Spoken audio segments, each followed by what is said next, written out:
What's going on, everyone? This is Lo-Fi Noel, and this is pretty much a recap of the Devstream 187.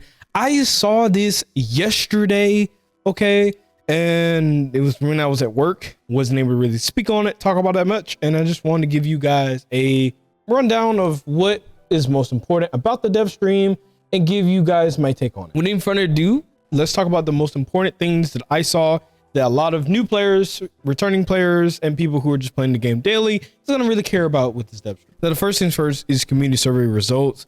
This is pretty much just showing what the community picked on. Like, there was a survey a couple weeks back, and you get to like choose like what you like and what you don't like, how long you've been playing, and stuff like that, really. So pretty much it was really a shocker for like a lot of stuff, and I'm gonna touch on that a little bit here. I think the biggest takeaway from this is, can bugs get pregnant? I'm one of those people who said yes. I'm just gonna be real. Finish this sentence in 2025. I want devs to focus more on, I'm just gonna be real. I may feel differently from most people, but I don't care. This is what I think that will always be better for the community, for the game, for anything that is game wise, and that is fixing quality of life. Stuff like that. If we fix quality of life stuff, it generally makes the overall experience just better. What do I mean by quality of life? That means Warframes getting reworked. That means modding. That means farming. That means grinding. That's what that means for whenever I talk about quality of life, because ultimately that's what keeps your game afloat. Yes, you can always add new content. Yes, you can always add new bosses. Yes, you can always add lore. But if the quality of life of your everyday tasks, your everyday things of doing is not as great, it will never be good for most people to continuously play. Now, my second choice outside of that was really raids, because of I'm an in-game player. I've been playing the game a lot longer. I've been building and crafting and working on my builds. I would like something more like that, like from Destiny, for instance, for their types of raids, or just some type of way to challenge my builds and my weapons, kind of like Archimedia, really. So pretty much that's all I really wanted to say on that part. New player experience, that's always good. I definitely would say it's always good to help your new player experience, but I think quality of life generally helps new player experience for the most part. I don't really see myself always advocating for new player experience. Now, the next big thing that I was kind of shocked is, what is something Warframe should explain or introduce better? Mod system or modding system. Oh, and also damage calculation. Now that one, I do agree. Certain things or certain items, how the mods work and how crit rate and crit damage is put into the game, it is confusing even for myself as a person who's been playing and then like going back over my builds, looking at them, seeing how they work, and then applying certain things. Even I get confused by it. So I throw that mug in chat GPT sometimes just to give me an idea of how it will like come out, or like how my crit rate is going to be to a certain extent. Definitely, I would love more of like damage calculation. I didn't really name none of these really. I forgot what I put. To be honest, I think I just put like Warframe lore for the most part. I understand modding to the best of my ability, and I understand like mods in general. I think there's some that's kind of wonky ish, but that just comes down to the wording or like hidden things that's not explained in the mod. But ultimately, I didn't have any big ones, but if I would have thought about it, I would have definitely said damage calculations now, because it's just weird sometimes how some things are calculated and certain things are additive or multiplicative, or weird to really understand how they just work with each other. But for the most part, I was really surprised that a lot of people don't understand the modding system with the game. That's kind of funny, but yeah. No, Kolevo did get a new skin. If you care about the Kolevo, then here you go. This is the new skin. Me personally, I don't too much care about Kolevo. I think he's a okay Warframe. I love his one. I think his one helmet is amazing, but other than that, I don't really play him, but I did love his abilities. It's just, if I get a prime version of him, I'll probably keep him and then build him from there, but I'm not a big Kolevo fan. I would also like to say, because I am going to be skipping over certain things that I think it's not important, but if you happen to care about certain things, then I would highly recommend you going to the video yourself, watching through it, just to see what they have and they don't have. They did introduce us to a new Night Wave that has given us a new skin. and a new Infirmer as well. I don't think it's that important, but I am going to go ahead and talk about it, as well as TennoCon 2025. Sadly, I am not going to be able to go, but if you care about it, then there's that for you. But for me, I don't think that's that important. Now, quality of life. Okay, this is where I live it. This is all I care about. Okay, fight me to the end of the earth. Quality of life. Okay, swapping loadouts from Archimedia menus, pretty much good.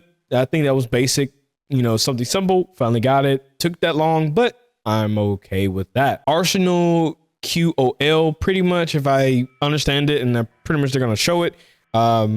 You're gonna have your guns and weapons and melees all like sectioned into different categories, including your warframes. There's a category for survival, CC or crowd control, support, and I think one more for warframes. So that's pretty cool. Now we got like the own little categories that make sense. I think a lot of the warframes are generally going to fall under the same umbrella or terms, but ultimately it's a good, because then we get a more of a deal of what type of warframe it is, you know, so that's pretty much good. Now, the biggest thing that I think out of quality of life is Archon shards removal cost changes, and additional to arbitrary store. Pretty much with the Archon shard removal cost is they're going to decrease how much you have to spend in order to take off an Archon shard, which is awesome. Okay, so what you're using, if you don't know, you're using this currency that you can only get from the sanctuary spot, and you usually have to farm it from like the boss, or you're willing to do like, I think, a defense mission or some type of mission, unless you're gonna run the booster in both boosters, the resource booster and the drop chance booster. Yeah, it does suck trying to farm that religiously over and over and over, but ultimately it's not that bad. But with this Archon shard removal cost changes, it's more beneficial. So then if you maybe not like that blue or that regular shard you put on your warframe, or you happen to got a tile forge now and you want to put it on that same warframe but get rid of the yellow ones, then here you go. So these are like the categories right here, what I was talking about. If you go to swap for a Protea here, we can see that we can perhaps look per warframe at kind control, of the ones that we have a selection for. Support, maybe we want a support frame, maybe we want a survival frame. I don't think that's now, we do know that the categorization of these archetypes are not perfect. We did a best appropriateness per given role, because Warframe really isn't like a tank heavy, like it's not a tank, it's not multiple roles. Is there a pregnant tab? Could we have like one tab for any warframes that are pregnant, maybe? Anyways, I'm just saying, I think we should, just saying. And like freaking Jade is gonna be the number one. one of the actual motivations. So one of the things that I've missed is search mods on stat click. Pretty much, if I get a good understanding, let's say you put a status effect on a weapon or melee or gun, then it's gonna kind of give you the next thing to like, hey, this works with this. So that's pretty good. I think that'll help out the overall like understanding of the game a little bit more, just making it a lot more easier for new players to understand it, and a little bit of mid-game players and stuff. So yeah, it'll be pretty good. And then they also gave us a universal Gemini emote. So if you're a person like me that owns some Gemini skins, then it's more universal instead of having it all in your emote slot. This is another thing which I'm not gonna too much talk about because I'm not a very player, but to go ahead and tell you, you know, you see it on the screen. Concentrate arrow augment changes, and this is why I say quality of life can pretty much have almost anything under it. She's getting kind of a tweak to her abilities and stuff. So that's a good thing. I think Ivory does need it. She's one of the best like stealth warframes in the game that's been in the game for a really, really long time. But I think it's her 1 or her 3 that just sucks. Like, I'm just gonna be real. I'm not using it. I don't understand anyone who's using it. The only time you're using it is for the sleeping one. Oh, and the thing is the one that also puts you invisible as well. But other than that, you're not using it at all. So that's a good plus. Now, this part right here, which I think most people are not going to care about it. They was pretty much just showing you like how did they go about making augments for characters. They were showing you like code, how it works, what they do, then like playing around with the numbers. For some nerdy crap like that, I love it. I watched it. For most people, they don't really gonna too much care. So if you like this stuff, we recommend you go watch the video. If you don't like it, it's okay. You're not missing out. Okay. Now there is a new event coming, a Gallon of Ghouls, that's coming out on May 2nd, and pretty much it's gonna be your alert. So check that out when it drops. So to give you the rundown, this event / alert, you're gonna be trying to capture a ghoul.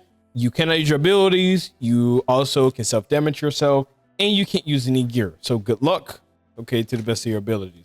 You can run this solo, or you can run this with a group of people, but that's generally the new alert. Who's going to And It won't work for me yet. just gonna be real, that pretty much wraps up everything about the update for Devstream 187 for the most part. They showed us a lot of different things. I think it was not that big in my eyes, especially for like the quality of life stuff, but I'm still happy for what I got so far.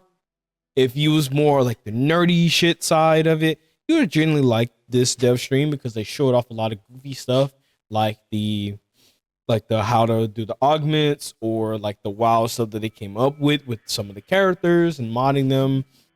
And like, of course, if you're like a big cosmetic or fashion person, then they did show off some new Tenogen stuff, which I didn't show. But the biggest thing I'm hoping for is pretty much this new armor. I forgot who made this, but pretty much I'm gonna be buying it. But other than that, that's all I really want to say on this. So I will catch you guys in the next video.